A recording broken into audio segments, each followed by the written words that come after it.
ठीक है। Question for you, question यहां पर लिखा गया है, इसे अच्छी तरह से पढ़ें और समझें। अगर आपको इसका आंसर आता है, काफी इंपॉर्टेंट क्वेश्चन है, तो कमेंट बॉक्स सेक्शन में इसका आंसर दे। क्वेश्चन मैं पढ़ देता हूं। Why viruses do not show characteristics of life until they enter in living body? जो वायरसेस होते हैं वो तब तक लाइफ के कैरेक्टर शो क्यों नहीं करते हैं, तब तक कि वो लिविंग बॉडी में एंटर ना कर जाए। ठीक है। चैप्टर में नेक्स्ट कॉन्सेप्ट है हमारा सेल ऑर्गेनल्स। सेल ऑर्गेनल्स, जैसे हमारी बॉडी, ह्यूमन बॉडी के अंदर अलग अलग ऑर्गन्स होते हैं, लीवर हो गया, किडनीज हो गई, ब्रेन हो गया, हार्ट हो गया, इसी तरह सेल के अंदर भी ऑर्गेनल्स होते हैं जो सेल के लिए स्पेसिफिक काम करते हैं। ठीक है। अलग अलग काम जो है सेल के, वो किए जाते हैं सेल ऑर्गेनल्स के द्वारा। सो इसके बारे में दिया है, living part of the cell having definite shape, structure and functions bounded by plasma membrane. जो सेल ऑर्गेनल्स होते हैं वो लिविंग पार्ट होता है। ठीक है। लिविंग होते हैं ये, डेफिनेट शेप यानी कि एक निश्चित शेप होती है, स्ट्रक्चर एक अच्छा खासा ढांचा होता है और इनका एक निश्चित काम होता है। ठीक है। सबका अलग अलग काम होता है, स्पेसिफिक होता है। और ये सारे किसके अंदर होते हैं? प्लाज्मा मेम्ब्रेन के अंदर ही होते हैं सभी ऑर्गेनल्स। बात की जाए टोटल कितने ऑर्गेनल्स होते हैं, तो ये आई थिंक 10 के आसपास ऑर्गेनल्स होते हैं सेल के अंदर, लेकिन हमारे सिलेबस में हम पढ़ेंगे सिर्फ 6 के बारे में। ठीक है। क्योंकि सिलेबस में 6 ही दिए गए हैं। तो सबसे पहला सेल ऑर्गेनल है एंडोप्लाज्मिक रेटिकुलम। इसकी शॉर्ट फॉर्म होती है ER। ठीक है। ER stands for endoplasmic reticulum. Second है गोल्जी एपरेटस, इसे गोल्जी कॉम्प्लेक्स भी कहा जाता है। थर्ड है लाइसोसोम्स, फोर्थ है माइटोकॉन्ड्रिया, फिफ्थ है प्लास्टिड्स और सिक्स्थ है वैक्यूल्स। टोटल 6 सेल ऑर्गेनल्स के बारे में हम पढ़ेंगे, इन सभी के बारे में। ठीक है।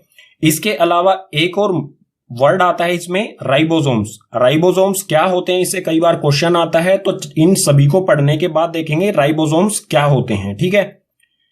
अब इनको एक एक करके पढ़ने से पहले जो भी प्लांट सेल है और जो भी एनिमल सेल है, उनमें ये सभी ऑर्गेनल्स कहां पर प्रेजेंट होते हैं, इनका स्ट्रक्चर कैसा होता है, ये सारी चीजें देख लेते हैं। ठीक है। सबसे पहले देखते हैं प्लांट सेल। प्लांट सेल में जो भी ऑर्गेनल्स हैं या कंपोनेंट्स हैं कहां कहां पर पाए जाते हैं। जब किसी प्लांट सेल को इलेक्ट्रॉन माइक्रोस्कोप से देखा जाएगा तो वो उसका स्ट्रक्चर कुछ इस तरह का दिखाई देगा, जैसा ये फिगर हमें सामने दिखाई दे रहा है। ठीक है। इसमें सबसे बाहर की तरफ जो है ये है सेल वॉल, इसके अंदर की तरफ जो है ये है, अंदर ग्रीन वाली ये है प्लाज्मा मेम्ब्रेन, अंदर ये बड़ा सा स्ट्रक्चर है ये है न्यूक्लियस, और इसके पास में जो ये स्मॉल छोटा सा डॉट है इसे कहा जाता है लाइसोसोम्स। इसके पास में ये जो पैरेलल सी लाइंस हैं, ठीक है, ये जो पैरेलल सी लाइन है ये है गोल्जी एपरेटस। उसके बाद ये बड़ा सा स्ट्रक्चर जो है ग्रीन कलर का, ये है क्लोरोप्लास्ट, जो कि प्लास्टिड का टाइप है। ठीक है। यहां पर भी है ये क्लोरोप्लास्ट, यहां पर भी है, यहां पर भी है और यहां पर भी है। ठीक है। आगे है एंडोप्लाज्मिक रेटिकुलम। जो ये न्यूक्लियस है इसके इस तरफ में भी, इस तरफ में भी, इस तरफ में भी और इस तरफ में भी ये स्ट्रक्चर जो दिखाई दे रहा है आपको एक जाल सा, ठीक है, ये क्या है? एंडोप्लाज्मिक रेटिकुलम या फिर कहें ER। ये जो आपको दिखाई दे रहा है ऑरेंज से कलर का, ये है माइटोकॉन्ड्रिया या फिर इसे माइटोकॉन्ड्रियन भी कहा जाता है। ठीक है। और उसके अलावा जो ये सभी ऑर्गेनल्स हैं, जिस चीज में भी ये हैं उसे कहा जाएगा साइटोप्लाज्म। ठीक है। जिसके बारे में हम पीछे वाले पेज पर ही पढ़ा था। एक और चीज बच जाती है इसमें, राइबोसोम्स। राइबोसोम्स जो है ये एंडोप्लाज्मिक रेटिकुलम, जो ये एंडोप्लाज्मिक रेटिकुलम है इसके ऊपर छोटे छोटे डॉट्स होते हैं। ठीक है। एंडोप्लाज्मिक रेटिकुलम का यहां पर मैं स्ट्रक्चर बनाता हूं। ठीक है। ये कुछ इस तरह का स्ट्रक्चर होता है एंडोप्लाज्मिक रेटिकुलम का। जो रफ एंडोप्लाज्मिक रेटिकुलम होती है उसके ऊपर चिपके हुए होते हैं। ठीक है। ऐसे छोटे छोटे डॉट्स होते हैं जिन्हें कहा जाता है राइबोसोम्स। ठीक है। सो ये इस साइड में रफ एंडोप्लाज्मिक रेटिकुलम है, इसके ऊपर छोटे छोटे ये डॉट्स चिपके हुए हैं। ठीक है।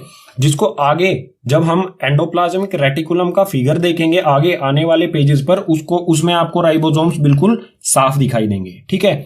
ये हो गया प्लांट सेल के सभी कंपोनेंट और ऑर्गेनल्स के बारे में। नेक्स्ट पेज पर देखते हैं एनिमल सेल। एनिमल सेल को अगर इलेक्ट्रॉन माइक्रोस्कोप से देखेंगे तो उसका स्ट्रक्चर हमें कुछ इस तरह का दिखाई देगा, जैसे ये फिगर आपको दिखाई दे रहा है। ठीक है। इसमें सबसे आउटर लेयर जो है ये है प्लाज्मा मेम्ब्रेन। उसके बाद सेल के अंदर ये जो पैरेलल लाइंस ये आपको दिखाई दे रही हैं ब्राउन कलर में, ये है गोल्गी एपरेटस। आगे है राइबोसोम्स, इसको अभी छोड़ देते हैं, इसको आगे पहले और पढ़ने के बाद राइबोसोम्स को लास्ट में देखेंगे। जो ये सेंटर में आपको वॉयलेट कलर का दिखाई दे रहा है बड़ा सा सर्किल, ये है न्यूक्लियस। ये ब्राउन कलर जो दिखाई दे रहा है गोल सा, आपको ये है लाइसोसोम्स। उसके अलावा ये जो आपको एक ट्यूब सी दिखाई दे रही है, ठीक है, सर्कुलर रोड टाइप दिखाई दे रहा है, ये है माइटोकॉन्ड्रिया। यहां पर भी है ये माइटोकॉन्ड्रिया, ये भी माइटोकॉन्ड्रिया है, ये भी माइटोकॉन्ड्रिया और ये भी माइटोकॉन्ड्रिया, ठीक है।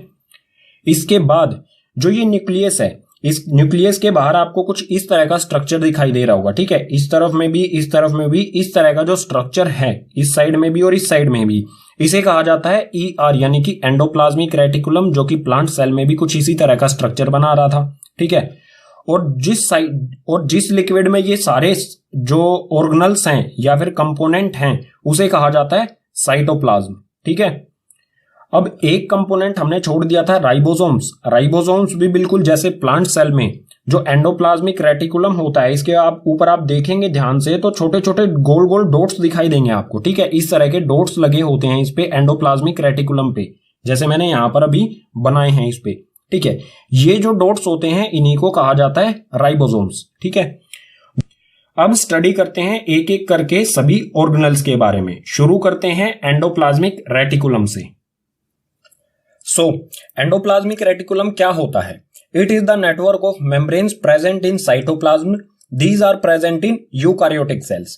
एंडोप्लाज्मिक रेटिकुलम जो है ये मेम्ब्रेन्स का, ठीक है, ये मेम्ब्रेन्स का एक नेटवर्क होता है। जो भी मेम्ब्रेन यानी कि झिल्ली जो है उनका एक जाल होता है जो कि साइटोप्लाज्म में प्रेजेंट होता है, और ये पाया जाता है यूकारियोटिक सेल्स में। यूकारियोटिक सेल्स यानी कि जो वेल डिफाइंड न्यूक्लियस होता है, ठीक है, उनमें ये पाया जाता है।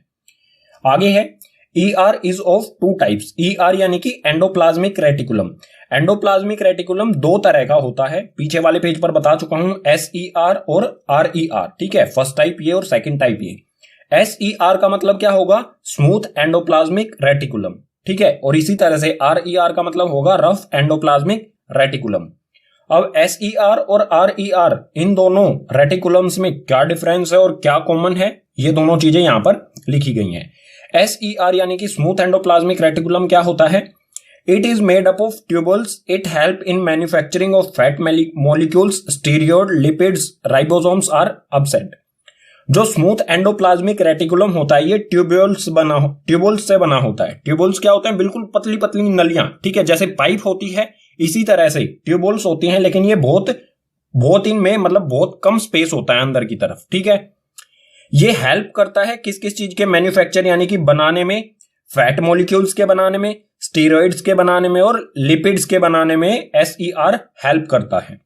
और SER में राइबोसोम्स जो है ये अब्सेंट होते हैं। अब राइबोसोम्स क्या होते हैं ये हम चैप्टर के लास्ट कॉन्सेप्ट है, ठीक है। राइबोसोम्स जो है ये चैप्टर का लास्ट कॉन्सेप्ट है।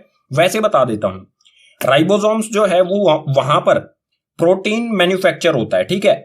जो भी सेल को प्रोटीन चाहिए होता है वो सभी प्रोटीन जो है वो राइबोसोम्स में ही बनता है, ठीक है, मेन फंक्शन होता है इसका ये। अब आते हैं RER यानी कि रफ एंडोप्लाज्मिक रेटिकुलम पर। इसमें दिया है it is made up of vessels, help in manufacturing of proteins and contain ribosomes on its surface. RER यानी कि रफ एंडोप्लाज्मिक रेटिकुलम जो है ये वेसल से बना होता है। ये इसका मतलब ये हेल्प करता है प्रोटीन के मैन्युफैक्चर में, ठीक है, प्रोटीन बनाने में ये हेल्प करता है। और इसमें राइबोसोम्स होते हैं, ठीक है। जो भी ये RER है इसके सरफेस पर राइबोसोम्स होते हैं। स्मूथ एंडोप्लाज्मिक रेटिकुलम में राइबोसोम्स नहीं होते हैं। RER यानी कि रफ एंडोप्लाज्मिक रेटिकुलम में राइबोसोम्स होते हैं, ठीक है। और राइबोसोम्स कहां पर होते हैं? RER के सरफेस पर यानी कि सतह पर, ठीक है। अब है फंक्शंस ऑफ ER के फंक्शंस यानी कि कार्य। जो भी एंडोप्लाज्मिक रेटिकुलम है वो क्या कार्य करता है सेल में। फर्स्ट पॉइंट दिया है इसमें, transport material between cytoplasm and nucleus. सबसे पहला और मुख्य काम क्या है एंडोप्लाज्मिक रेटिकुलम का? ये कोई भी मटेरियल या फिर कोई भी सब्सटेंस है साइटोप्लाज्म से न्यूक्लियस में या फिर न्यूक्लियस से साइटोप्लाज्म में पहुंचाता है, ठीक है, ट्रांसपोर्ट करता है किसी भी तरह के मटेरियल या सब्सटेंस को। सेकंड है it provide space for biochemical activities. Endoplasmic reticulum में बहुत सारी बायोकेमिकल एक्टिविटीज होती हैं। बायोकेमिकल एक्टिविटीज यानी कि केमिकल रिएक्शंस, ठीक है, बहुत सारे केमिकल रिएक्शंस जो हैं वो एंडोप्लाज्मिक रेटिकुलम में ही होते हैं। आगे है it help in synthesise of fats, steroids, cholesterol. Endoplasmic reticulum में क्या क्या चीजें बनती हैं या क्या क्या चीजें इससे मतलब एंडोप्लाज्मिक रेटिकुलम से क्या क्या चीजें उत्पन्न होती हैं, फैट्स हो गए, स्टीरॉइड्स हो गए, और ये सारी चीजें एंडोप्लाज्मिक रेटिकुलम में ही बनती हैं। ठीक है, एक और पॉइंट है इसमें, it help in detoxification of poisonous product. Most important point है ये क्या कह रहा है कि जो भी पॉइजनस प्रोडक्ट्स होते हैं, पॉइजनस प्रोडक्ट यानी कि जो सेल को नुकसान पहुंचाने वाले प्रोडक्ट्स हैं, ठीक है, जो सेल को डैमेज कर सकते हैं, उनका ये डिटॉक्सिफिकेशन कर देता है, यानी कि उन्हें सिंपल प्रोटीन्स में चेंज कर देता है, सिंपल सब्सटेंसेस में चेंज कर देता है। जो भी जहरीले तत्व होते हैं सेल के अंदर, उनको सिंपल सब्सटेंसेस में चेंज कर देता है। ठीक है, आगे 2-3 लाइन्स और दी गई हैं, इनको भी समझ लेते हैं।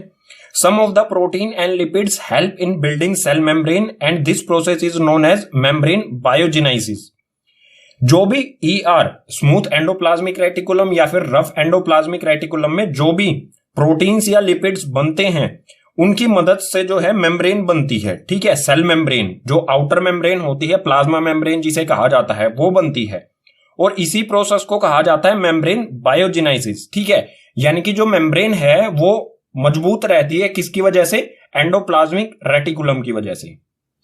आगे है, protein also send to various places in cell depending on need. Endoplasmic reticulum का एक और काम दिया गया है यहां पर, ये क्या करता है? प्रोटीन को भेजता है अलग अलग जगह पर, सेल में अलग अलग जगह पर, जहां जितनी जरूरत होती है।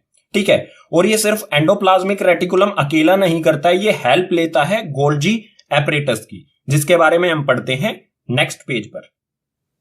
सेल का सेकंड ऑर्गेनल है गोल्जी एपरेटस। गोल्जी एपरेटस को गोल्जी कॉम्प्लेक्स भी कहा जाता है, और ये नाम इनकी खोज करने वाले कैमिलियो गोल्जी के नाम पर ही पड़ा है। ठीक है, सो गोल्जी एपरेटस क्या होता है? It is a system of tubules and membrane bound vesicles arrange parallel to each other in stacks called cisternae. ये एक सिस्टम होता है ट्यूबल्स और मेम्ब्रेन बाउंड वेसल्स। ठीक है, ये किन दो चीजों से बना है? एक तो ट्यूबल से और एक मेम्ब्रेन बाउंड वेसल्स से। और ये एक दूसरे से, जो ये मेम्ब्रेन बाउंड वेसल्स हैं, ये एक दूसरे से लगभग पैरेलल होती हैं। ठीक है, जिन्हें सिस्टर्न्स कहा जाता है। ठीक है, ये हम डायग्राम में समझेंगे सिस्टर्न्स क्या है, ये ट्यूबल्स या मेम्ब्रेन बाउंड वेसल्स क्या है। देख लेते हैं इसके फंक्शंस। जो गोल्जी एपरेटस है, इसके क्या क्या कार्य होते हैं। तो फर्स्ट है इसमें, lipids and protein synthesised in ER are packed at Golgi complex. जो भी लिपिड्स और प्रोटीन्स बनता है ER यानी कि एंडोप्लाज्मिक रेटिकुलम में, जो भी लिपिड्स या प्रोटीन बने हैं उनको पैक करने का काम करता है गोल्जी एपरेटस। ठीक है, नेक्स्ट है, transport material inside and outside the cell. ये कोई भी मटेरियल हो उसको सेल के बाहर भेजने वाले को बाहर भेजता है, और सेल के अंदर कहीं पे जरूरत है किसी मटेरियल की तो उसके पास भेजता है। यानी कि इसका काम क्या है? ट्रांसपोर्ट करना, किसी भी मटेरियल को जरूरत के हिसाब से ट्रांसपोर्ट करना। ठीक है, जैसे प्रोटीन है, प्रोटीन सेल के बाहर जरूरत है तो ये सेल के बाहर भेज देगा, और सेल के अंदर कहीं पर भी जरूरत है तो सेल के अंदर भेजेगा। ठीक है, नेक्स्ट है, it help in formation of middle lamellae. हमने प्लांट सेल की जो सेल वॉल होती है, दो प्लांट सेल की सेल वॉल जो जुड़ी होती है, वो किससे जुड़ी होती है? लैमेलाe से। ये हमने पढ़ा था। तो मिडल लैमेलाe जो बनती है वो इसी गोल्जी एपरेटस की वजह से ही बनती है। ठीक है, ये गोल्जी एपरेटस मदद करता है मिडल लैमेलाe को बनाने में। ठीक है, अब जो भी एंडोप्लाज्मिक रेटिकुलम है और गोल्जी एपरेटस हैं, ये किस तरह से काम करते हैं डायग्राम की मदद से समझ लेते हैं नेक्स्ट पेज पर। डायग्राम से समझते हैं जो ER यानी कि एंडोप्लाज्मिक रेटिकुलम है और जो गोल्जी एपरेटस है वो किस तरह से काम करते हैं। ठीक है, मान लीजिए ये एक सेल है। ठीक है, ये प्लाज्मा मेम्ब्रेन है किसी भी सेल की, उसमें ये न्यूक्लियस है जो रेड कलर का दिख रहा है आपको, और ये जो ब्लू कलर का दिख रहा है ये न्यूक्लियर मेम्ब्रेन है। ठीक, और न्यूक्लियर मेम्ब्रेन के बिल्कुल साथ में ही जुड़ा होता है एंडोप्लाज्मिक रेटिकुलम। ये आपको शेप दिख रही है, मैंने पीछे बनाया था कुछ इसी तरह की शेप। ठीक है, ये है एंडोप्लाज्मिक रेटिकुलम। इस पर ये जो येलो डॉट्स हैं, ये जो येलो डॉट्स आपको चिपके हुए दिखाई दे रहे हैं, ये हैं राइबोसोम्स। ठीक है, अब इसे देखते हैं। ये है गोल्जी एपरेटस। पीछे बताया गया था कि इसमें वेसल्स होती हैं। वेसल्स क्या है? ये जो पैरेलल सी आपको लाइन दिख रही है, ये है वेसल्स। ठीक है, अब ये कुछ इस तरह की अरेंजमेंट बनाती हैं जिसे कहा जाता है सिस्टर्न्स। ठीक है, ये आपको एक दिख रही है, एक अरेंजमेंट जो दिख रही है आपको, इसे कहा जाएगा सिस्टर्न्स। और बताया गया था कि ये ट्यूबोल्स जो होते हैं ये गोल गोल, ठीक है, गोल गोल ट्यूबोल्स होते हैं जो कि गोल्जी एपरेटस में लगातार बनते रहते हैं। आप यहां पर देखेंगे ये गोल गोल स्ट्रक्चर सा यहां पर दिखाई दे रहा है, इन्हें कहा जाएगा, ये धीरे धीरे इससे अलग हो जाएंगे और बन जाएंगे ट्यूबोल्स, ठीक है। ये भी गोल्जी एपरेटस का ही एक पार्ट है। अब बात करते हैं प्रोटीन को एंडोप्लाज्मिक रेटिकुलम गोल्जी एपरेटस में भेजता है और गोल्जी एपरेटस सेल के बाहर या अंदर किस तरह से भेजता है। प्रोटीन बनता है राइबोसोम्स में, ठीक है, ये जो येलो डॉट्स हैं प्रोटीन इनमें बनता है। ये प्रोटीन जो बना है ये अंदर भेजेगा, ठीक है, राइबोसोम्स जो है ये एंडोप्लाज्मिक रेटिकुलम के अंदर भेज देगा यहां पर। उसके बाद एंडोप्लाज्मिक रेटिकुलम बॉल्स सी बना देगा इस तरह की, ये प्रोटीन्स हो गया, प्रोटीन है, ठीक है, प्रोटीन या फिर लिपिड्स। प्रोटीन जो है ये प्रोटीन गोल्जी एपरेटस की तरफ भेजेगा। गोल्जी एपरेटस में ये प्रोटीन जाने के बाद पैक होगा, ठीक है, जैसे कोई गिफ्ट पैक होता है बिल्कुल उसी तरह से गोल्जी एपरेटस में जाके प्रोटीन जो है वो पैक हो जाएगा। और पैक होने के बाद क्या किया जाएगा प्रोटीन का, जैसे यहां पर कोई सेल ऑर्गेनल है, ठीक है, यहां पर मान लीजिए ये कोई सेल ऑर्गेनल है, इसे प्रोटीन की जरूरत है। तो जो सेल में गोल्जी एपरेटस में जो प्रोटीन पैक हुआ है, ये प्रोटीन जो है गोल्जी एपरेटस प्रोटीन को इस ऑर्गेनल में भेज देगा, ठीक है। और कुछ ऐसा प्रोटीन जो सेल को जरूरत नहीं है, ठीक है, या फिर मिडल लैमेलाई बनाने के लिए ऐसा प्रोटीन जो मिडल लैमेलाई बनाने जिससे मिडल लैमेला बनता है, तो गोल्जी एपरेटस उसको सेल के बाहर भेज देगा, ठीक है। कुछ प्रोटीन ये सेल के बाहर भेज देता है और कुछ सेल के अंदर वाले जो भी ऑर्गेनल्स होते हैं उन तक भेजता है गोल्जी एपरेटस, ठीक है। ये था कुल फंक्शनिंग जो एंडोप्लाज्मिक रेटिकुलम है और गोल्जी एपरेटस की, ठीक है। सेल का थर्ड ऑर्गेनल होता है लाइसोसोम्स। लाइसोसोम्स क्या होते हैं, इनका स्ट्रक्चर कैसा होता है ये देख लेते हैं। These are tiny like granules containing digestive enzymes. ये बिल्कुल छोटे से ग्रेन्यूल्स यानी कि दाने जैसे होते हैं जिसमें डाइजेस्टिव एंजाइम्स होते हैं, यानी कि पाचन, जो ऐसे एंजाइम्स जो किसी भी चीज को पचा लें, ठीक है। आगे है these are bounded by a single membrane, और इनके चारों तरफ जो भी लाइसोसोम्स होते हैं इनके चारों तरफ एक सिंगल मेम्ब्रेन, एक मेम्ब्रेन होती है यानी कि झिल्ली होती है, ठीक है। और इनका आकार कैसा होता है, ये किस तरह के होते हैं, तो ये बिल्कुल इस तरह के एक छोटे से दाने, ठीक है, एक गोल सा स्ट्रक्चर होता है इनका, बिल्कुल छोटे छोटे होते हैं। आगे है फंक्शंस, जो भी लाइसोसोम्स हैं इनके कार्य क्या क्या होते हैं, तो इसमें फर्स्ट दिया है the main function is digestion. Lysosomes का मुख्य काम क्या होता है, डाइजेस्ट करना, किसी भी चीज को डाइजेस्ट करना, ठीक है, क्योंकि इनमें डाइजेस्टिव एंजाइम्स पाए जाते हैं और ये किसी भी चीज को आसानी से डाइजेस्ट कर लेते हैं। सेकंड है they are kind of waste disposal. अगर सेल के अंदर कोई भी एक्स्ट्रा थिंग है, ये एक तरह से क्या है, वेस्ट डिस्पोजल, यानी कि सेल का जो भी वेस्ट मटेरियल है उनसे बना होता है लाइसोसोम्स, ठीक है, जैसे गार्बेज हाउस जैसे होता है बिल्कुल उसी तरह का काम करता है ये, ठीक है। लास्ट है help in digestion foreign and cell materials. कोई भी फॉरेन यानी कि सेल के बाहर से आए हुए मटेरियल जो सेल को नुकसान पहुंचा सकते हैं, या सेल के अंदर प्रेजेंट जो मटेरियल हैं जो सेल को नुकसान पहुंचा सकते हैं, उन सभी को ये डाइजेस्ट कर लेता है, ठीक है, उनका डाइजेशन कर लेता है। ये किस तरह से काम करता है ये समझ लेते हैं। सपोज कर लीजिए ये सेल है, ठीक है, ये एक सेल है, इसमें ये हो गया न्यूक्लियस, ठीक है, ये हो गया न्यूक्लियस। मान लीजिए ये लाइसोसोम्स है, ठीक है, एक और मैंने यहां पर सर्कल बनाया है, ये हो गया लाइसोसोम।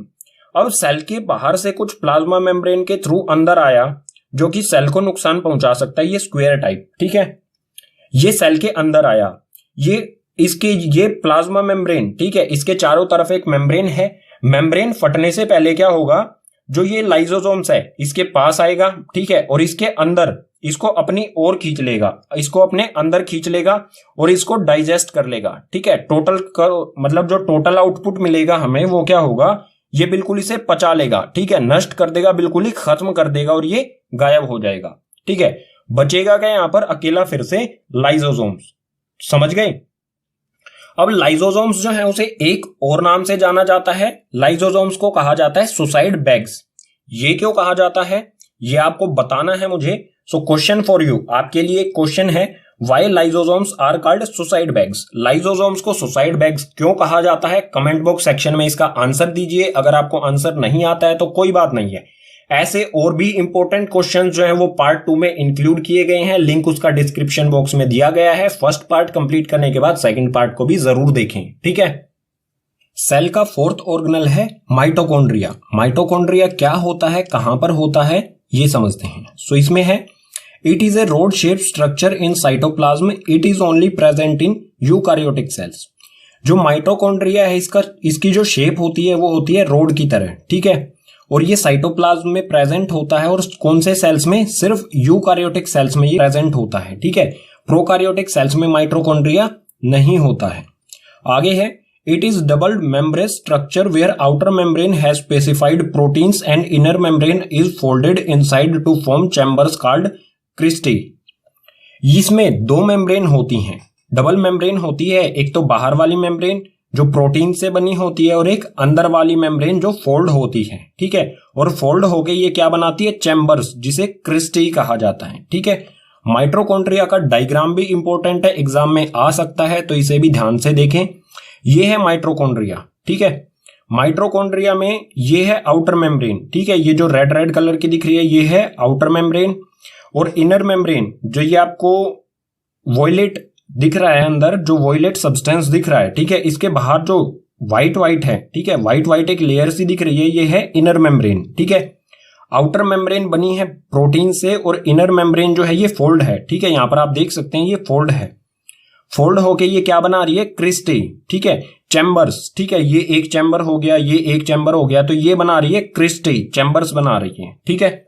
इसके अलावा इसमें खुद का डीएनए भी होता है माइटोकॉन्ड्रिया का। यहां पर आपको ये दिख रहा है बिल्कुल इस तरह से, ये है डीएनए, यहां पर भी और यहां पर भी, ठीक है। और जो ये येलो डॉट्स इसमें दिखाई दे रहे हैं आपको, ये है राइबोसोम्स। माइटोकॉन्ड्रिया के खुद का डीएनए और राइबोसोम्स होते हैं, ठीक है। नेक्स्ट पेज पर माइटोकॉन्ड्रिया के बारे में कुछ और पॉइंट्स दिए गए हैं, उन्हें भी देखते हैं। सो माइटोकॉन्ड्रिया का नेक्स्ट पॉइंट है it is also called power house of the cell और स्टोरेज बैटरी। जो माइटोकॉन्ड्रिया है इसको दो और नामों से जाना जाता है, उसमें है power house of the cell, ठीक है, और स्टोरेज बैटरी। ये दोनों माइटोकॉन्ड्रिया के ही नाम हैं, ठीक है।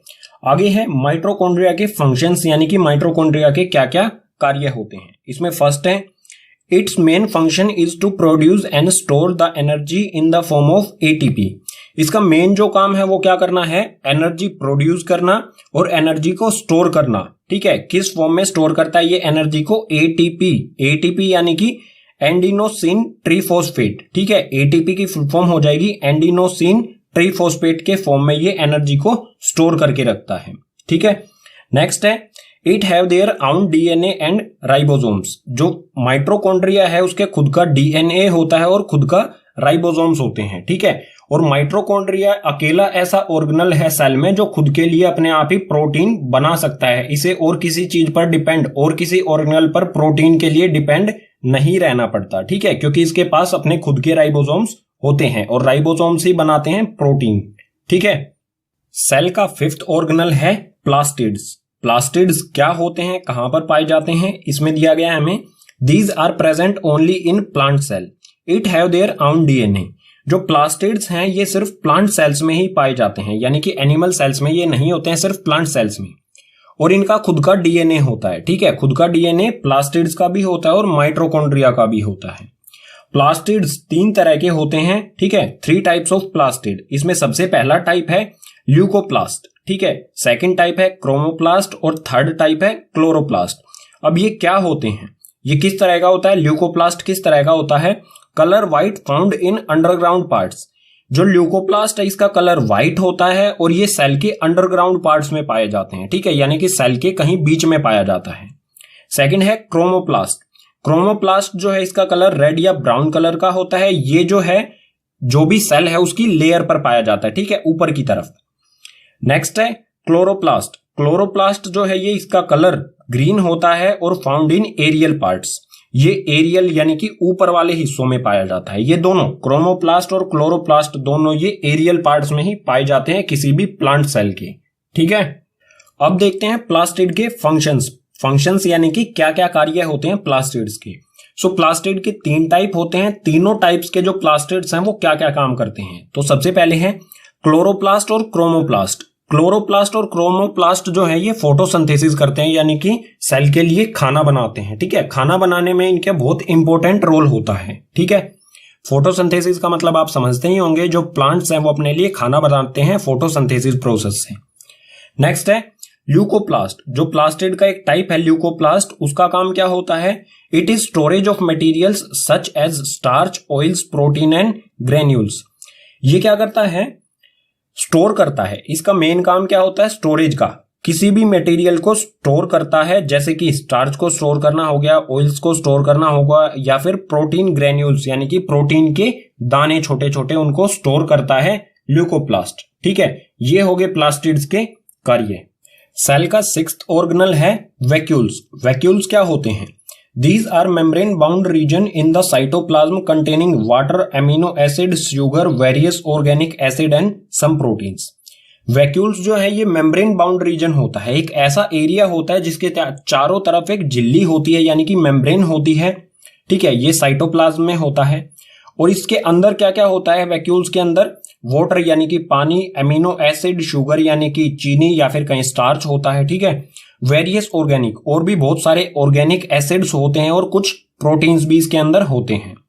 आगे है vacuoles are small size in animal cell while plant cell have very large vacuoles. Vacuoles जो है एनिमल सेल में इनका साइज बहुत छोटा, स्मॉल यानी कि छोटा होता है। अगर बात की जाए प्लांट सेल में, तो प्लांट सेल में बहुत बड़े, वेरी लार्ज वैक्यूल्स, बहुत बड़े वैक्यूल्स होते हैं। ठीक है, आगे है in single celled like amoeba vacuoles contain the food item. अगर कोई सिंगल सेल है, जैसे कि अमीबा हो गया, पैरामीशियम हो गया, या फिर और भी जो सिंगल सेल हैं, उसमें जो वैक्यूल्स होते हैं वहां पर फूड आइटम होता है। ठीक है, वहां पर ये सारी चीजें वाटर, अमीनो एसिड वगैरह नहीं होती, वहां पर क्या होता है? फूड आइटम्स होते हैं। ठीक है, वैक्यूल्स के कार्य देखते हैं, फंक्शंस के बारे में देखते हैं। तो इसमें दिया गया है स्टोरेज ऑफ मटेरियल्स। वैक्यूल्स का काम क्या होता है? जो भी स्टोरेज, ठीक है, मटेरियल्स हैं उनको स्टोर करना। जैसे यहां पर आपको दिख रहा है water, amino acid, sugar, various organic या फिर प्रोटीन, और यहां पर सिंगल सेल में फूड आइटम्स, इन सभी को स्टोर करना मुख्य काम होता है वैक्यूल्स का। इसके अलावा आगे दिया गया है important role in expelling excess of water. अगर किसी सेल में पानी एक्सेस है, ठीक है, पानी ज्यादा है, तो उसको भी स्टोर करना इसी का काम होता है वैक्यूल्स का। ठीक है, एक्सेस वाटर यानी कि अगर सेल में ज्यादा पानी हो जाए तो वो एक्सपेल, निकल के वो वैक्यूल्स में चला जाता है। ठीक है, वैक्यूल्स उसे अपने अंदर आने देता है और सेल को बिल्कुल मेंटेन रखने की कोशिश करता है। ठीक है, सेल के सभी 6 ऑर्गेनल्स पढ़ने के बाद हमने इनमें एक चीज नोटिस की कि एक वर्ड आता है राइबोसोम्स। ठीक है, जो एंडोप्लाज्मिक रेटिकुलम में भी आया था, माइटोकॉन्ड्रिया में भी आया था। ये क्या होता है इसके बारे में भी देख लेते हैं। सो यहां पर है राइबोसोम्स। राइबोसोम्स के बारे में हमें दिया है it is A minute particle consisting of RNA. ये एक छोटा सा पार्टिकल होता है जो कि आरएनए से बना होता है। ठीक है, और आरएनए की फुल फॉर्म क्या होती है? Ribo nucleic acid. ठीक है, इसकी फुल फॉर्म याद कर लीजिए, 1 मार्क्स में आती है। जो राइबोसोम्स है वो आरएनए यानी कि राइबोन्यूक्लिक एसिड से बना होता है। ठीक है, ribosomes are the main site of protein synthesis. Ribosomes main जगह होती है प्रोटीन बनने की। ठीक है, जो भी सेल है, सेल को जितने भी प्रोटीन की जरूरत होती है वो लगभग सारा प्रोटीन राइबोसोम्स में ही बनता है। ठीक है, and also the protein transported to endoplasmic reticulum. Ribosomes जो है वो एंडोप्लाज्मिक रेटिकुलम पर लगे होते हैं, चिपके होते हैं। ठीक है, और जो भी इनमें प्रोटीन बनता है ये उसको ट्रांसफर कर देते हैं ईआर यानी कि एंडोप्लाज्मिक रेटिकुलम को, और एंडोप्लाज्मिक रेटिकुलम कर देता है उसको गोल्जी एपरेटस को ट्रांसफर, जो भी प्रोटीन है उसको गोल्जी एपरेटस को, और गोल्जी एपरेटस उसे पैक करके, प्रोटीन को पैक करके सेल के बाहर जरूरत होती है तो सेल के बाहर और सेल के अंदर किसी भी ऑर्गेनल को जरूरत है प्रोटीन की, वहां पर वो भेजने का काम करता है। ठीक है,